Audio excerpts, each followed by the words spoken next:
Looks like we're All right, on. folks, we are back. This is Retro Reload West Coast Edition, and with me today we have Mr. Nikon. What's up? Hey, we also have Red Bearded Gamer.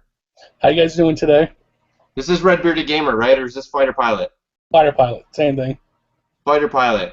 All right, so we actually have an agenda today, and as you notice, we didn't really have any major glitches getting the whole thing started actually on time. So we reserve the right to screw up in new and unique areas of the show. Yes.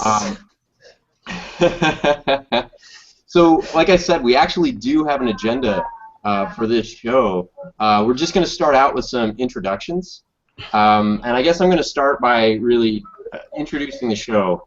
It started with a post on VG Collect. Some people were talking about, hey, wouldn't it be cool if you know, we had a show that kind of embodied all the kind of wish list items and wants and dreams of a show from the VG Collect forum members.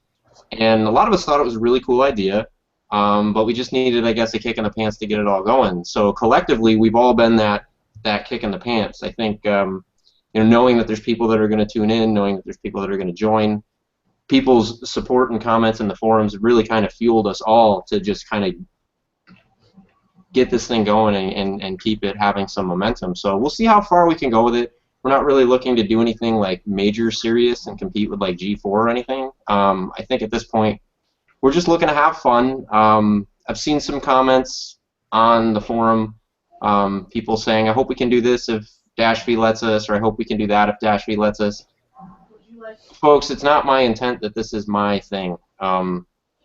You can consider me one of the curators, one of the maybe moderators, administrators, if you will, kind of keeping things on the rails. But VG Collect owns this. It's not an official thing, so we're not associated with the administrators or the site runners, but we do have their support in having a show and catering to the desires of the forum members. So we're just thankful for the site. It's pretty much like a crowd-funded thing. Yeah, crowd-funded, crowd-supported. Mr. Nikon, before we go to our own personal interviews and Fighter Pilot, do either of you want to throw in your 2 cents about the show itself before we get to personal introductions? Well, I'm excited for it. I think it's a great idea.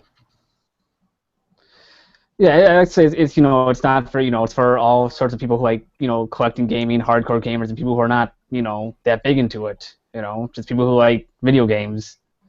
It doesn't matter where you are, just if you like it, hey. Yeah, hey, even if you're just a softcore gamer, that's okay. So with that, I guess we'll go into the introductions. I already talked a whole bunch, so I want to give it up to you guys, Fighter Pilot. If you want to go first, and then Mr. Nikon, just go ahead and follow, piggyback after him. I'm Fighter Pilot, also known as the Red Bearded Gamer, because yes, I do have a red beard. And I've been a gamer for about 20 years, since I was about 5 or 6 years old, and I collect everything. I play everything retro, from Atari 2600 to the PS4. I collect for everything. I want to be the guy with everything in the shelf. Like, oh, you got everything. That's what I really want to do. That's all about my gaming background. Great. What do you do professionally? What funds your background and your desire to have everything?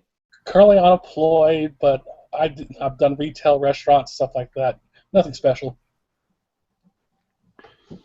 Mr. Nikon, I hear tales, rumors that you work in a camera shop. Yes.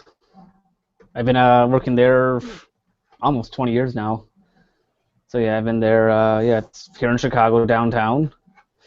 It's I think probably one of the oldest camera shops in the country. Been open 116 years. So. Yeah, and exactly. So you've been working there all 116 of those years, right? Feels like it. Yeah, I started when I was 16, and I'm 34 now. Gonna be 35 this October. So. Oh, impressive. Nice. Your Nice. first job? Equivalent in age there. So what kind of gaming are you into? What kind of gamer are you? I'm more in the older stuff. I think the newest system I have is the first Wii. They call it down again. Now you get the Wii, just a Wii. That's like the newest thing I have. And so I'm more into the older games. That's what I grew up with. First game I had was, or system I had was a Nintendo. We got that in about 88, 89, I think, at a KB Toy Store. And yeah, ever since then, that's when I've been playing video games. That's awesome. I did get to see your Mr. Nikon gets to cheat. He lives in Central Time Zone, so he gets to be in both the East Coast and the West Coast show, and we're glad to have him. But I saw, if you want to see more about his background, he's got some really fun and interesting stories in the previous episode that the East Coasters did last night. Yeah. But so the next topic that we had. We went into who we are, right, and how long we've been a gamer. Actually, I guess I didn't go, did I? No. Not yet. No. So I kind of have a similar story to Mr. Nikon. I don't remember exactly how old or how young I was when I got my Nintendo. We'll say roughly around 88, 89, somewhere around there. Right around the time that I was obsessed with Back to the Future. So couldn't get a DeLorean. But we got a Nintendo, so we did okay. But yeah, I was a Nintendo household the whole time. Prior to that, we were Atari. But the way that it worked was my uncle got the Nintendo first, and we got his Atari. So our Atari, all of our games, everything was all my uncle's previous collection. And we weren't about to wait for him to retire the Nintendo to get one of our own. So we did end up getting our own Nintendo after a couple of years. And then my mom, I love her dearly, but you guys had talked before about parents, getting rid of stuff, not thinking. Yeah. My mom gave away our Atari and all of our games. Aye. Curse you! And we had the good ones. We had we had Pac-Man. A lot of people don't like that game, but I actually thought it was okay. Haunted House, I really enjoyed. I think the reason I thought Pac-Man was okay, I saw you cringe. I'd never played the arcade game because anytime we went to the store, my parents were the kind of parents that were like, "Why am I going to give you a quarter to play a game when we get home you can play as much games as you want for free?" Well, because once we get home, I'm not bored in a store. That's why. Yeah. I remember. How about arcade games? 7-Eleven by my parents' house growing up. We'd have some quarters and play the games. We were out of quarters. Then there were payphones outside, and we'd ask people for a quarter to make a phone call. So we dialed it, or push down on the receiver so the quarter falls down, and pretend to call home. I would do the cheat of that's pretty clever. I never did that. I was never that creative. But what I did is I would actually look under the arcade machines, and I would look under the change machine and everything, in case people, where would people most likely drop quarters? And now and then I would find enough to, maybe get in 1 or 2 games. But then my parents would be like, "Where'd you get the money to play that game? I didn't give you that money to play that game." And I'd be like, I don't, free play. But, so yeah, I pretty much, I'm not I don't have a favorite console. I'll play, any console, any game. If it's a fun game, I'll play it. I'm kind of the other polar end of Fighter Pilot. I definitely consider myself a collector, and you can see some of my stuff behind me, but I only collect to play. Very rarely do I get something because it looks good. The huge exception to that is you'll see I have 3 different editions of the Tomb Raider reboot. Yeah, okay. Laura is my kryptonite. What can I say? So I do have every Tomb Raider game ever made for the PlayStation, the PC, and for the PlayStation 3. What's your favorite? Which is my favorite? I have to say the reboot is definitely my favorite, and I'm ashamed to say, we'll get at this later on when we talk about pre-orders. I didn't play that game until everybody else was over it. Once it went free on the PlayStation Network, that's when I downloaded it and actually gave it a shot. But And once I did, I was like, oh my goodness, I can't believe, I had a year go by where I could have been playing this game and I wasn't. So that pretty much, I think, covers the intros. So we can, this will kind of get us to some of the other stuff. There'll be some overlap in some of the stuff that I wanted to talk about. But the next topic that we had was about greatest pickups. So I don't know if you guys had some time to think about that. And I don't know. One of mine was I got a few.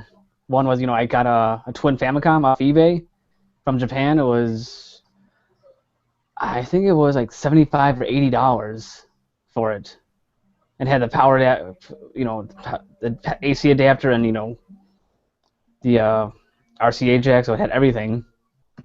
And most of the time I see them go on eBay for over $100 or so. I also picked up a Super Famicom also on eBay.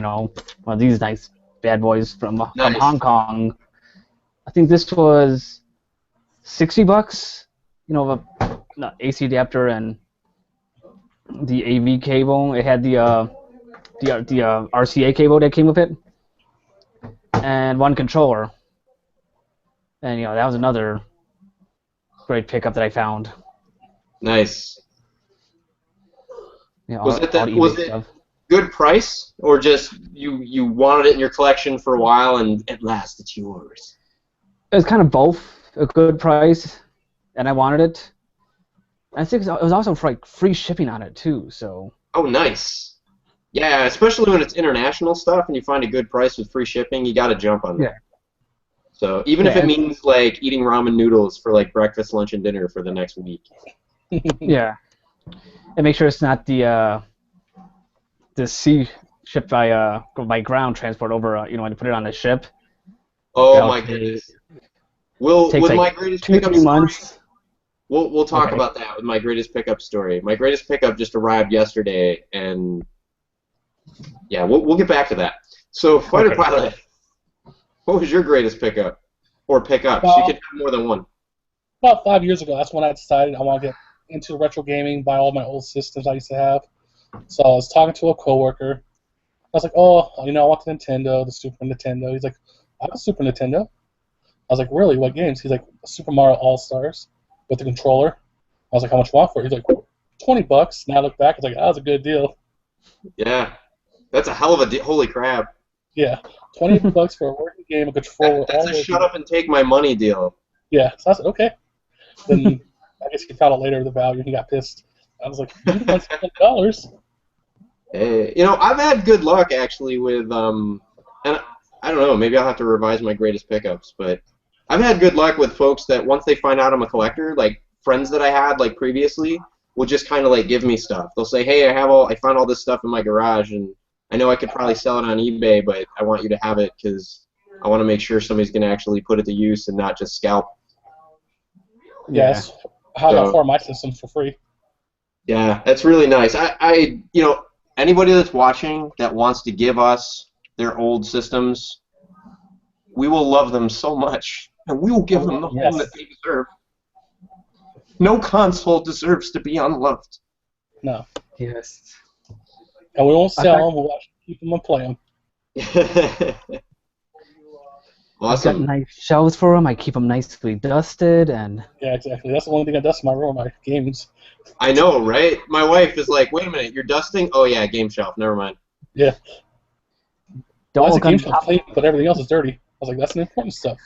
Awesome. I would say, don't look on the top of my ceiling fans in my apartment. All right, we have a newcomer, Maximo. Yeah, what's up? Hey, welcome. Hey. How doing, Max? We were just talking about our best pickups. Do you want to throw one in? Yeah, just give me a second to get some of mine. All right. While he's getting ready, I'll actually show you guys mine. Pickups, that is. All right. Get mine out of the gutter. So we were talking just before you showed up. Tyler just joined. Well, I see Famicom cartridge. Yes, you do. You do, right? Nice. So, oh my goodness, this was my first experience ever with Sal shipping. Oh. Apparently, SAL means slow and late shipping. So Yes. I ordered this thing like 3.5 weeks ago, and the guy that I ordered from, I've been having really good luck. Every now and then I'll check out Atari Age, the for sale threads. I'll check out the VG Collect for sale threads, and I'll check out RF Generation sales threads. And every now and then, you'll find some gems on there. And what's really cool is that when you buy from other collectors, I've found anyway, you're more likely to find people who they're not going to give you something like at a stupid deal. I mean, they're still smart, right? They want to make something or they wouldn't be selling them. But they're going to give you a way better deal than what you see generally with like a shop or with, Amazon or eBay. Because they know, like, you're doing it for the love of it. Yes. So there was an American there in Japan. He's lived there for a while, and he amassed this huge collection of Famicom and Super Famicom games, and he put them all up for sale. And it took me a while to pick through them, but I managed to get Samurai Pizza Cats. Oh, nice. Yeah. That's on my list. For anybody that doesn't know what this game is, first of all, it was never released in the U.S., but if you like Chip 'n Dale Rescue Rangers, if you like DuckTales, you would love this game. So, and if you play it on the Retron 5, it does have English translation, which is needed because there's a lot of dialogue and shops and different things that require you to actually understand what they're saying. I got Kid Dracula, which this actually, there was a version of this that came out for the Game Boy, but this is the NES version only came out on the Famicom. Basically, the first level starts off with a map that is a remake of the map from, I think, Castlevania 1. Okay. And so Kid Dracula pops out of the coffin, and basically you walk through the same level that Simon Belmont walked through. At least I think it was Simon. Maybe it was one of his predecessors. I don't know. My Castlevania history is a little sketchy. Anyway, really great graphics, really great gameplay. It's a platformer, super fun. This one is Jesus No Biofreak. You've probably never heard of it. You probably wouldn't unless you're watching this show. And as soon as I saw it, like before I even looked it up on Wikipedia, I just instantly sent him an email and said, I'll take the one named Jesus. Because how can you not own a Super Famicom game that's called Jesus? So, again, this one also has a fan-made translation patch that you can play on the Retron 5. This is like an adventure game, so anybody that's played like Shadowgate or Bubblegum Crash, games like that for the Turbo Duo, this is kind of like that. It's a point-and-click adventure game, kind of like Deja Vu. And Jesus is the name of this spaceship that you're on in the future, and they get some kind of biological infection, and you have to find out where it's coming from and how to stop it before everybody on the ship dies. That might actually have nothing to do with the real game, but that's what I read on Wikipedia. So when I play it some more, I'll let you know. But anyway, the graphics are amazing, very anime-inspired, and it has Jesus in the title. How can you not have a game named Jesus? This next one, The Goonies, the first one. A lot of folks are probably familiar with Goonies 2 for the Nintendo. Goonies 1 only came out in Japan for the normal Famicom, and in the U.S. on the PlayChoice 10 arcade machine. But it's a great platformer. Some people actually think that it's better than Goonies 2. We can cover that on another day. I haven't played it enough, either one of them enough to really judge yet, but really good game. Parodius Da. Yes. Another good game. I've played this on the TurboGrafx 16. What was amazing to me is when you first fire it up, for the first 5-10 minutes, it's indistinguishable from the TurboGrafx 16 version. However, by the end of the first level, once you're fully powered up, the sprite flicker and the slowdown really, really starts to show you the NES's limitations. The superior version of this is on the TurboGrafx 16, which shouldn't be a surprise to anybody that's looked at the hardware. But still a good game on the NES, again, only released in Japan. And then my last one, this was all from the same pickup. This is Super Bonk for the Super Famicom. This one actually is available for the Super NES. However, since it's kind of hard to find, the prices can be anywhere from a somewhat reasonable $20 to I've seen people charging like $60 for it on eBay, which is kind of crazy. I got it for $15, so I couldn't really complain. It is in Japanese, but Bonk is not the kind of game where you really need to understand what people are saying in order to be able to play it. It's a simple platformer. If you like Mario 2, if you like Adventure Island, you'll like Bonk's Adventure. You'll like Super Bonk. So that's my current greatest pickup and also saddest experience with shipping. You're totally right. I think they had to build the boat. I think they had Noah build the Ark, and then they put my games on the Ark, and then I had to wait 2,000 years for the Ark to get here with my games. Yeah. Like I said, the other way for like shipping, if it's just total sea shipping, right? They just put it on a container on a boat, and it takes like 2 to 3 months at least. Yeah. That's how I got my my Japanese Dreamcast. Took like 3 months for me to get it. Oh wow, that's brutal. That's brutal. You probably could have got a Retron 5 faster. Probably. All right, Max, you went to fetch some of your pickups. Let's see what you got. What's your greatest pickups?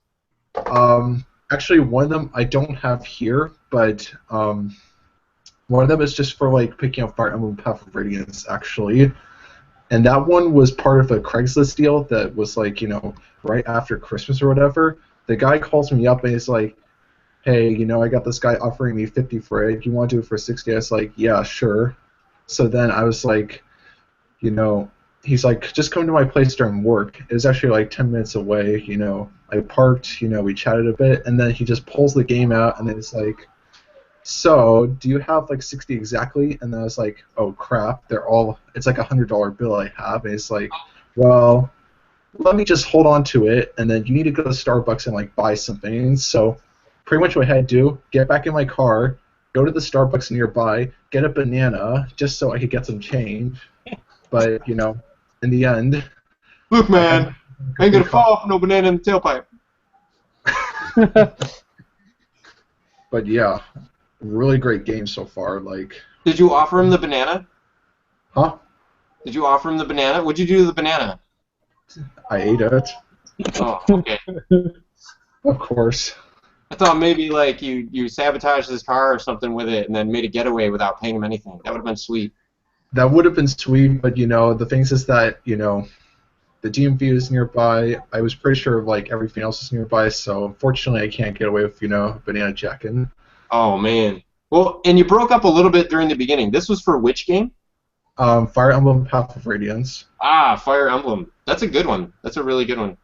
Dude, it's like the best in the series because of how well balanced the characters are. Like, how in most Fire Emblem games there's always like those crappy characters where it's like, yeah, after like a while you don't want to use them.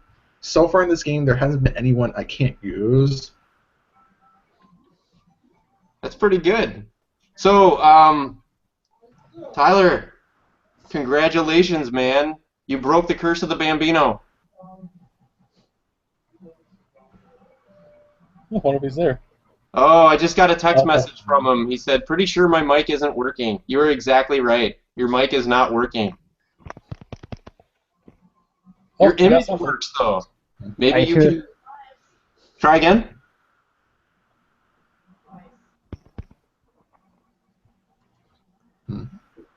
No.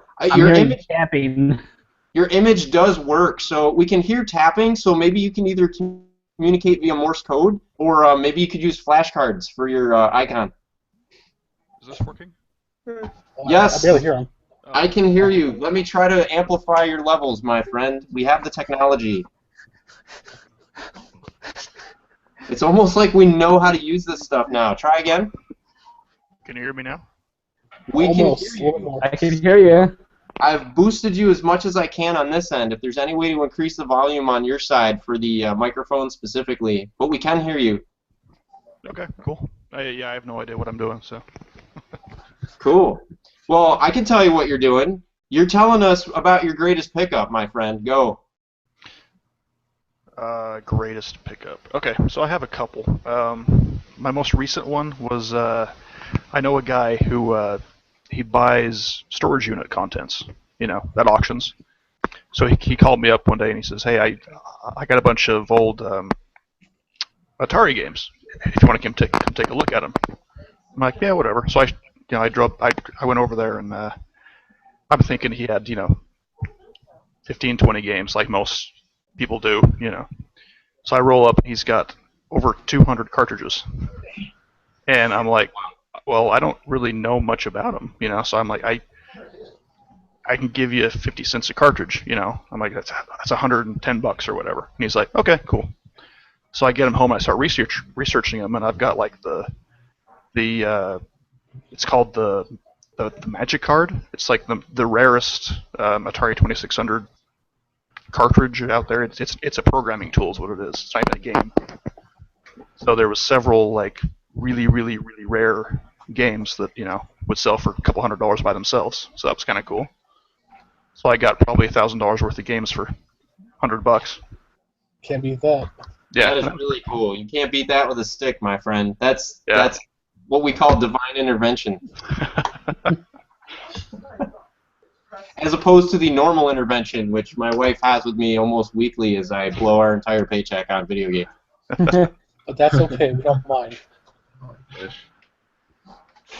All right. So that pretty much covered our greatest pickups and stuff. The next topic that we were going to talk about was going to be actually, we have some extra time, so we can do a bit of a rewind. What I'd like to do is for the newcomers, for Tyler and for Max, I'm going to give you guys, Tyler, if you want to go first, and then Max follow him. Just give us a little bit of history about, who you are, when you started collecting, what kind of collector are you, that kind of thing. Okay, yeah. So I started collecting. Well, I've been into games for pretty much my whole life. I was born in '78, so when the Nintendo came out in '85, was it '83? I can't remember. '85. 85. I mean, I was the prime. I was 8 years old. That was the prime time to get into games. So, and I've been into them pretty much ever since. I mean, except for a while there where video games weren't cool. How that goes. But I got into them as an adult again, and kind of just been collecting ever since. I like to think of myself as more of a preservationist and a I don't know what you call it, more of a collector than a gamer. I don't play a whole lot, but I spend more time maintaining things and cleaning them and cataloging them, and that's why I do what I do with the VG Collect site. I mean, I'm like one of the top guys there, so I try to run it when Matt and Scott aren't around. What is that? I think somebody's dying in Mr. Nikon's house. Or they're having one hell of a time in the bedroom. They're playing Donkey Kong Country, and I guess they're having issues. Oh, I was going to say, my friend, there's a party going on that you are not a member of. It sounds like they're on the minecart level right now. Oh. That level is hard. That's really hard. Yeah. So, Max, did you want to give us a bit of a rundown on who you are and what kind of collector and how long? Yeah. All right. So, I mean, I've been gaming, I guess, since I was like 5 or 6 years old. My first console was like, what was it? The GameCube. I got that about a month after it launched, and I actually still have it to this day. And then I picked up a Wii next, about 5 years later. So I guess for like the majority of Jesus. It's not laughing over here. All right. Sorry. I'm just like wondering what's going on back there. I don't know. That's one heck of a game of Donkey Kong Country. Yeah, totally. Anyways, to pick up where I left off, I guess I could say, like, even though I've been getting games, like, on the side, it wasn't until probably like about 2 or 3 years ago where I was like, maybe I want to get some of these games, that I never got to experience in my youth and stuff like that. Yeah. I'm still fairly young, I'm 20 right now, so I just feel like, I should pick up some of the stuff that I've really missed out on before it's too late, because I know in some cases, like, GameStop cleared out, like, most of their GameCube stock back in, like, 2011, but even still, like, when I go to, like, some stores, they'll still have, like, GameCube discs running around and be like, oh, you want one? Well, you can have one as, like, low as, like, 23 cents per disc. I'm like, okay. But for me, personally, I'll just, like, pick up anything that really interests me.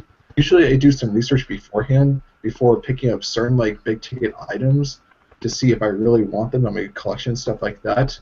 But personally, like, a lot of the times I'll just, like, pick up stuff and then try it out, and if I don't like it, I'll give it to someone else who really likes that, and if I happen to like it, well, I guess it's staying then.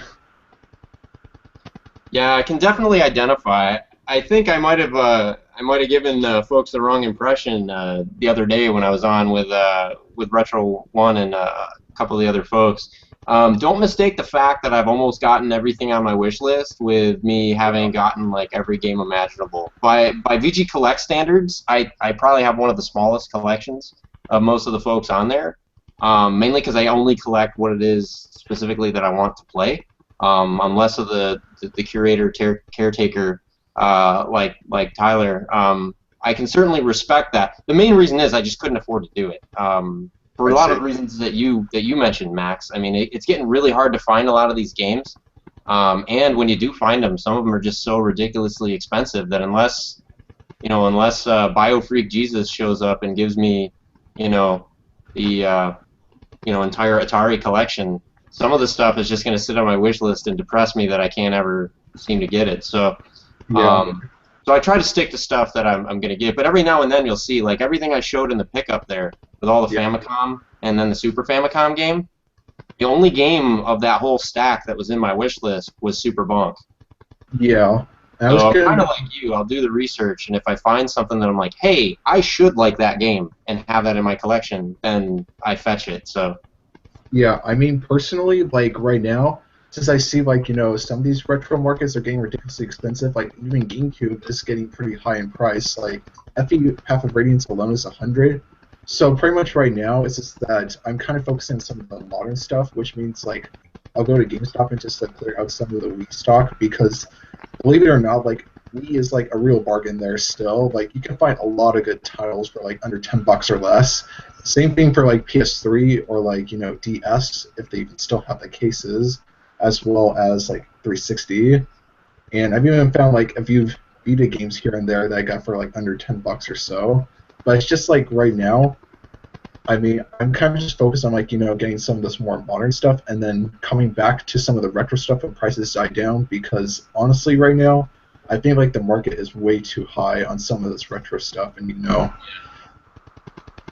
Yeah, I agree. Yeah. I actually went in the reverse. I anticipated last year that the retro stuff was going to go nuts, mainly because of the Retron 5 and the emergence of other clone systems.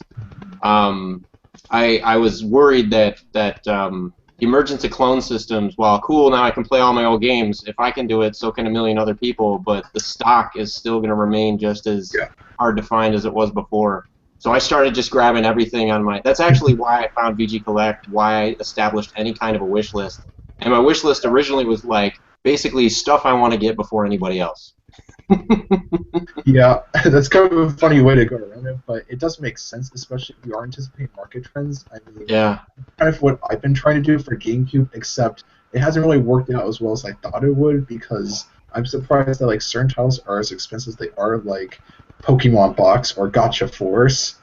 Those are both over 100 easy, complete, under 50 at least. So Charles, spinning back to the... now we're going to do a fast forward back to the normal topic stuff. So now that why don't you you might have already covered this in the previous episode, so I apologize, but what kind of a guy are you in terms of pre-orders? Yay, nay? I don't really do any pre-orders since there's I don't really have any of the newer consoles, so I don't have a PlayStation 4, Wii U, or Xbox One. So you're not anti-pre-order. You just don't fall into the loop. Yeah, I do have a 3DS, but there's something out there. I don't have to get it right away. I could get it later. Gotcha. Who here attempted to pre-order the Majora's Mask 3DS? What are you doing? Is this a stream or something? I'm sorry. That's my brother Alex. Did anybody here attempt to pre-order the Majora's Mask 3DS? I wanted to, but it was too late when I finally saw it. Yeah, I was the same way. Like, I had intended, like, as soon as I got home, I was going to pre-order it, and then I heard that they sold out within, like, 5 minutes of going live for pre-orders. So, but, Fighter Pilot, you jumped on first, so it sounds like you're a pre-order guy, or was that, like, an isolated incident? I'm a pre-order guy. My only issue is some of the content exclusive. That pisses me off. Like, even to the point, it's like, oh, if you pre-order from Best Buy, you get this. But if you pre-order from GameStop, you get this. Or if you pre-order from Amazon, you get this. I'm like, well, that's not cool, What if I want everything? Yeah. Yeah, absolutely. So you're for, like, does it have to meet certain criteria for you to pre-order? That's the game I really want. Like, if it's like Ace Combat game or a Fall game or Assassin's Creed, then I'll pre-order. It's got to be a game I want. Gotcha. I just want pre-order. So what about you, Tyler? What's your pre-order status? The only current console that I have is the Wii U and the 3DS. But so I have pre-ordered stuff, but it's pretty rare. I mean, I pre-ordered Mario Kart 8 because I had some money laying around. I didn't want to spend on anything else. It was more of a practicality thing rather than a get it before it's hard to find, because I knew it wouldn't be. Gotcha. The other thing I pre-ordered years ago was the Legend of Zelda Skyward Sword, the bundle with the controller, because I figured that would be hard to find, and it was. It is. It's very hard to find. Those go for about 150 complete on eBay right now. Yeah. So I mean, what did it cost you new? Curious. I believe it was 80. I think. I'm not sure. Wow. So it's almost double now. Yeah. Folks that are trying to grab it, just coming in late. So, Max, what about you in terms of pre-orders? Yes? No? Most of the time, I really don't want to do it for games on this stuff, but I mean, the only consoles I currently have for this current generation is DS and Wii U. Wii U, I haven't really seen like a lot of pre-orders yet. I'm probably gonna do a Xenoblade Chronicles X pre-order just because I've really I'll be right behind you. That game. Huh? I'll be right behind you. That's gonna be a great game, I think. It really is. I mean, I'm pretty surprised how good it's looked so far. I really don't know how much better it could get. It looks like from if the actual game holds up to the gameplay footage they've shown, it looks like it's as open world as we all had hoped Final Fantasy 13 would have been. Yeah, I mean, I'm really hoping it hits that too. And then for like 3DS and stuff like that, I think the only other pre-order I've really done in like the last year was for the Monster Hunter 4 Ultimate Collector's Edition, because it was $60 and it looked pretty cool with that figurine and that chest box. So it's like, why not? And it's turned out to be a really good game so far, and I think it's a pretty good value for what it's worth. Especially like I mean, you get the lanyard and some like other stuff in there. In addition to the figurine is actually pretty decent for being like plasticky, I guess. But for like $60, I don't think you could really go wrong with that. I mean, in conjunction, I would really like to get a Majora's Mask limited edition, but I had no chance. Yeah. Yeah, it's unfortunate that I think a lot of that too. It's not like I would feel better about it if I thought that like a whole bunch of like rabid gamers ran out and got it. But what we're seeing, if you look at Amazon and you look at eBay. Yeah. A whole bunch of retailers and a whole bunch of scalpers basically ordered up like 10, 15 copies for themselves, marked it up 3-4 times the price, and then resold it. So it's a little harder to feel good about it when you know that it's not going. I think Nintendo and the other folks that are doing these limited edition things, I think what they're missing out on is this isn't the days when, you know, you had to get things via mail order, or you had to get up off your duff and actually physically go to the store and like put in your pre-order. Now you're just click. You can get an app on your phone, right? Or you can write you can write like a Python script to like repeatedly hit Amazon until something lists, and then bam. So there's just no way like there's no way you're gonna beat an Autobot, you know, pre-ordering 50,000 copies of Majora's Mask. There's just no way. It just really isn't fair. So, but I guess I kind of gave away my. I don't want to sound like I'm anti-pre-order, because I'm definitely not. But I do have certain criteria for what constitutes a pre-order. I agree with, who was it? Was it Fighter Pilot? Were you the one that was saying, you know, all these different versions of games? Well, the content that comes with the game for the pre-order. Yeah. So like Tomb Raider had that, right? When Tomb Raider launched, you can see them right behind me to this side. I don't know which, I'm flipped, so it's hard to tell. But yeah, you can see right behind me. I've got the hard book limited edition strategy guide, which came with like pendant and some different unlockable codes for content and all that. I've got the Target exclusive collector's edition that came in like a steelbook, and then I've got the Survivor edition, which has a figure, a book, art, a poster, all kinds of stuff, but then it's just like a regular edition of the game. I didn't pre-order any of that.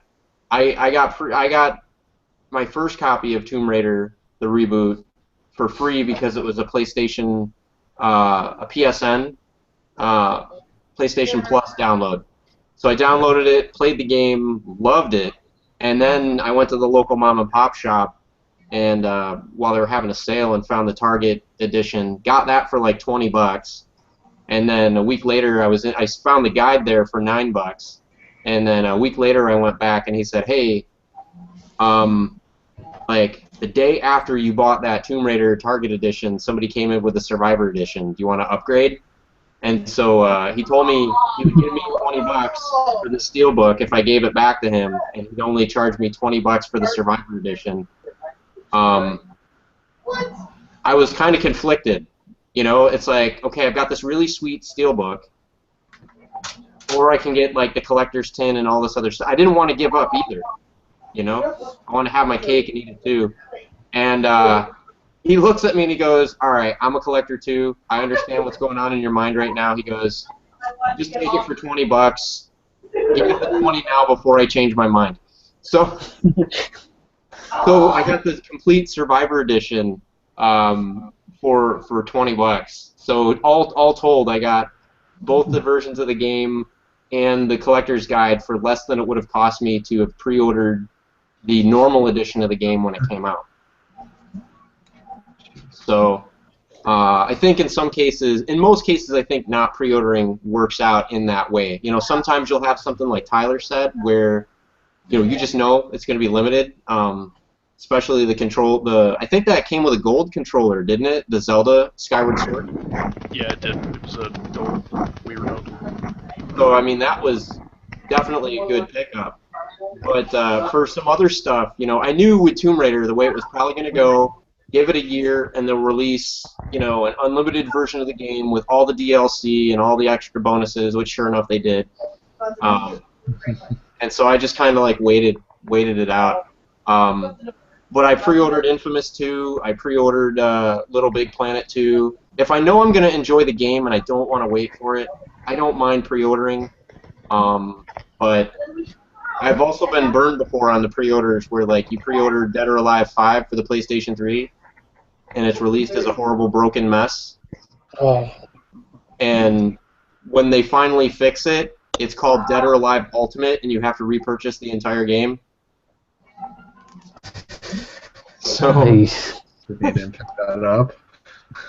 so I actually, there's certain publishers now, Team Ninja in particular, I won't pre-order their stuff. I'll just wait until they finally finish and bug fix the game, and then I'll buy it when it's done.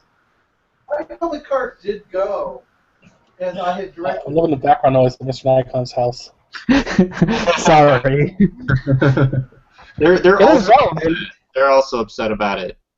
So yeah, so I don't consider myself anti-pre-order, but depends on the game, depends on the publisher, and it depends on the goodies. I would have totally intended to get the Majora's Mask edition for 3DS, but I wasn't able to do it in minute 3, so I lost. But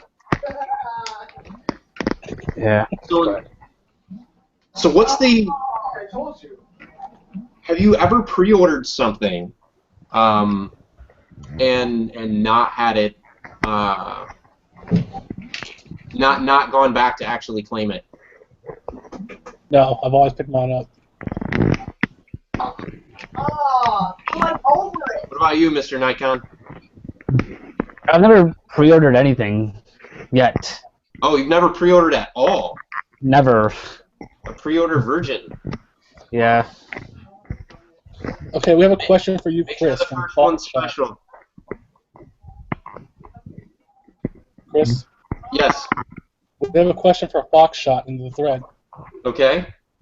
He said, what Tomb Raider games would he suggest playing, not playing, specifically thoughts of Angels of Darkness? What games would I not recommend? He said both, playing and not playing. Well, I guess, I don't know. I mean,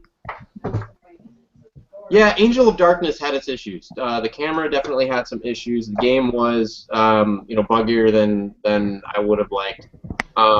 I guess it really depends on if you're into the story, because one of the things that Tomb Raider did, I thought, really well, is that each game kind of built on the previous, not just in game mechanics and gameplay, but also in story. Like, Laura evolved as a character from the first game to the later games. So if you want to see her go along that whole journey of being an adventurer for good and for worse, you kind of have to take the good games with the bad games. If you're just looking to have a great experience and you're not even looking to necessarily play the games in any kind of order, you just want to like enjoy them kind of haphazardly, probably want to skip Angel of Darkness. I would also, and this might be a little bit controversial, I would skip Tomb Raider Legend. Honestly, I know a lot of people gave that some pretty good reviews, but it's not a bad game, don't get me wrong, but it just it felt like I've been here before. I've done this before. And in a lot of ways, I think because I played the PC version, a lot of ways it seemed unfinished. I think the PC version came out earliest, and they tried to do the most with the engine, but they didn't finish it all. And so when you enable some of the more ambitious visual effects and everything, you get textures that break and lighting that doesn't quite work right. And for me, as a guy whose attention's on the details, it just kind of felt like I was playing, an unfinished Dead or Alive game, kind of. So if you're looking to get it, that might be totally different if you're playing Tomb Raider Legend on, say, the PlayStation 3 or the Xbox, for example. I haven't played it on either of those systems, although I do have it for both of them. So I reserve the right to be wrong on that one. But definitely, if you play no Tomb Raider games, and you've played no Tomb Raider games, do yourself a favor and play the reboot. The reboot is absolutely fantastic. Anybody else have any Tomb Raider experiences, good or bad, that they want to share? I've never played any of them. Yeah, me either. No, definitely play them. I would definitely say, with the exception of Angel of Darkness, there's not really a bad one in the bunch. The only thing that made Legend bad for me was I'd already played all the other Tomb Raiders, and it didn't really seem to add anything new. And the stuff it did try to add that was new was kind of unfinished. Okay. I think the only Tomb Raider I played was on I think it was like not the full game, it was like a little cheap, like $5 disc I got at my the college bookstore they had. Just a little small portion of it. I think it was, I don't know which version it was. It's like 1998. So It could have been any one of them. Steam recently actually had a deal where you could get every single Tomb Raider game released for the PC for $14. So the sale's over now, but I definitely, I think I posted that actually in the VG Collect forums so that anybody that was interested could do it. The Flea, actually, on VG Collect, I owe him my thanks for the whole reason I have the entire collection, including all the PlayStation 1 titles, is in one purchase. I bought every Tomb Raider game for the PlayStation 1 off of the Flea complete. So. Nice. Yeah, and he gave me a really good. He's always really good, really fair with his deals.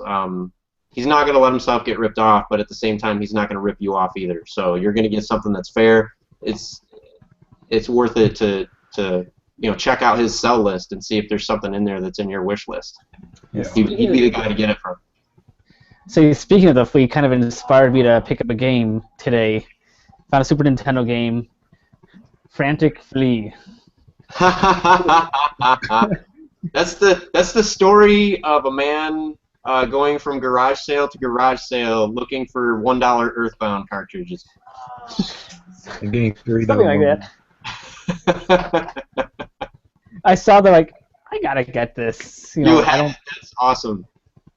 I played for a bit. It's like, apparently you're a big flea collecting small fleas throughout the level. So. That's awesome. We got about 9 minutes left. I did allude to a secret Mario game. Yes. So we call it Retro Reload, and part of the reason for that is we don't have to cover retro games exclusively. We've talked a bit about a bunch of the newer games and stuff, but what I really love is I love when something old becomes new. Not in a, oh, hey, look, here's the same old game, blow the dust off it, although that can be cool too. I mean literally when somebody takes a concept and they just spin it in a way that's totally new and just completely reinvents the concept. It's challenging sometimes because sometimes you get something like a Tomb Raider Legend where a lot of good ideas but none of them really kind of finished. This is an example of a game that tried to do something super ambitious and new and imaginative, and totally succeeded. And the amazing thing is, if I understand correctly, the game was built in, I think, only 1 or 2 weeks. Nice. Jeez. So as you see this, hopefully this works. I'm going to try to do a screen share. As you see this, keep in mind, if it's glitchy or whatever, only a couple of weeks. So let me see here. Can hear it. Can you see it? Yeah. Yes. Yeah. All right.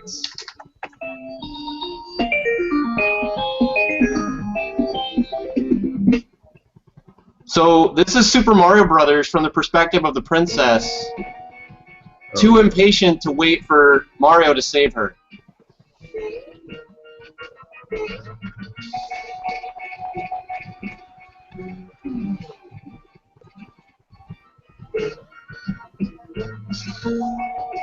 What?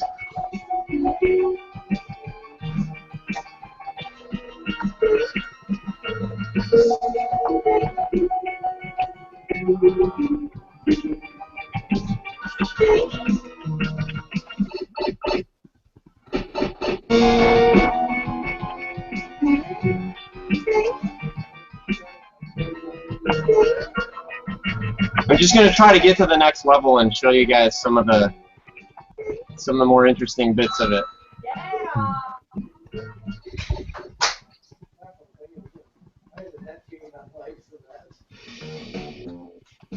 What's cool is they remixed all the music and stuff, so this is actually original music, all original artwork, but it's done in a similar style. Oh, huh.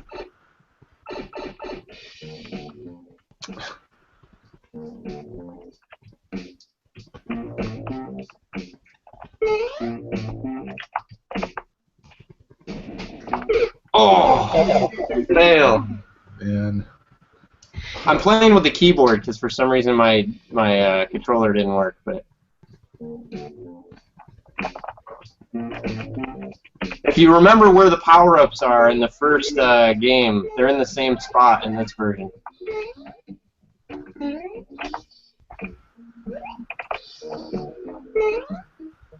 Yep.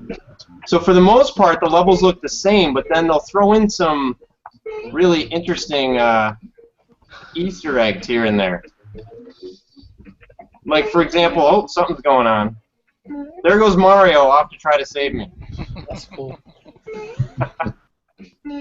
And then you can kind of go through the level and see, like, Mario's already been here.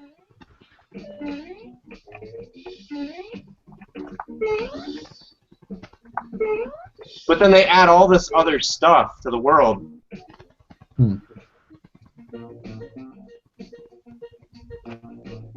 So you can see there's a bunch of different things that you can get to and different power-ups that you can get.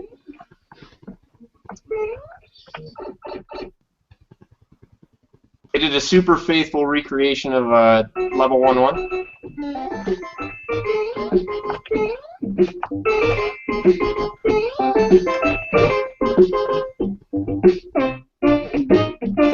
With a twist. Oh.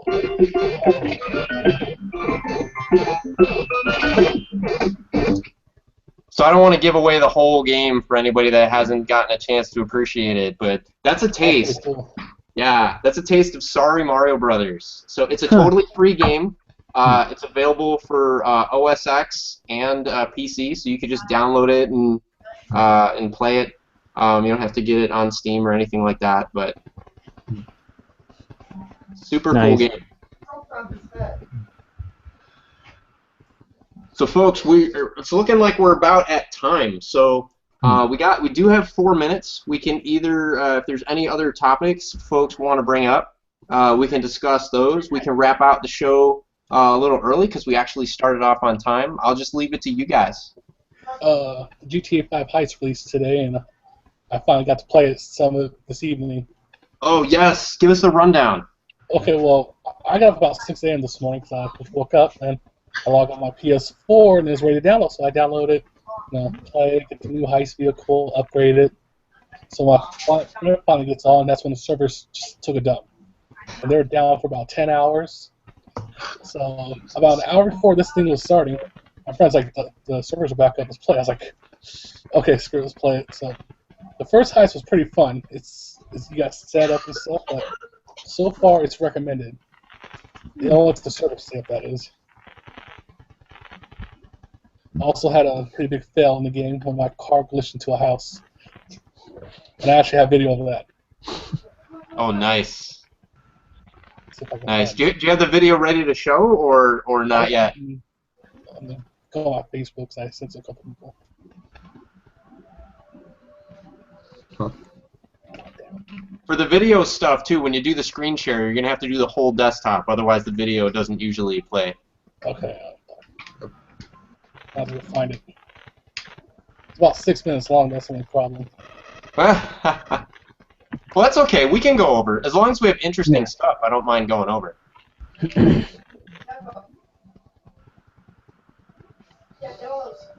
I found it. Are you how you doing on beer there, Mr. Nikon? I know last time you were almost out. Just ran out of this one. I'm more on the fridge. Is that called daytime beer? Yeah, it's Lagunitas daytime. Do you have nighttime beer? There is a nighttime, yeah. Nice. Is it like Scott Pilgrim? There's like sleepy time, happy time, nighttime, daytime.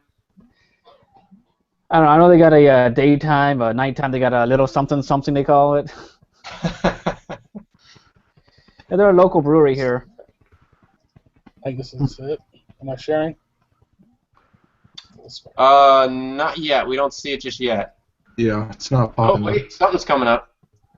Yep. Okay, here it is. I'll give you the highlight. I'll give you the focus. I can see my car spawn in the multiplayer house. This is a single player though. I'm in. So in single player you can't reach this area, but right now I'm in single player in the multiplayer house. So it's quite interesting. I was connecting to somebody. We'll skip it.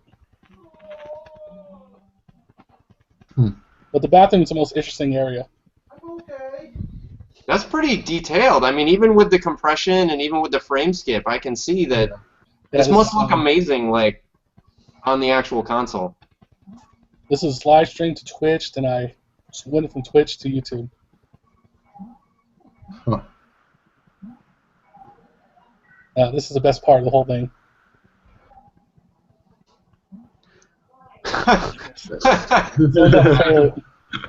Nice.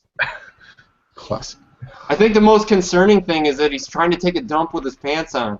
Yes. I don't think that's going to work out too well for him. So I take a picture of it, of course. Maybe he's just resting. Or he's just thinking. So now, for anybody that's watching this, we can include a, if you want, Fighter Pilot, we can actually do a link to, you said that you have the full resolution video on YouTube? Well, I'm streaming it from YouTube right now. Ah, okay. When you stream off like PS4, I set to medium, or you just get really bad choppy off Twitch, and it gets bad. Gotcha. So we can put a link to it, though, if folks want to actually see the no kidding, you know, the better version of the graphics without all the frame skippiness and stuff that you're seeing here in the Hangout. But yeah, I'll put in the thread, and you guys can take it from there. that looks pretty cool. So is this? You showed us some indoor environments and stuff like that, but from what I understand, like this is supposed to be like more open world than any of their previous games. Oh Right? yeah, it's a lot like LA, where I'm from, so a lot of stuff I recognize. Nice. Very nice.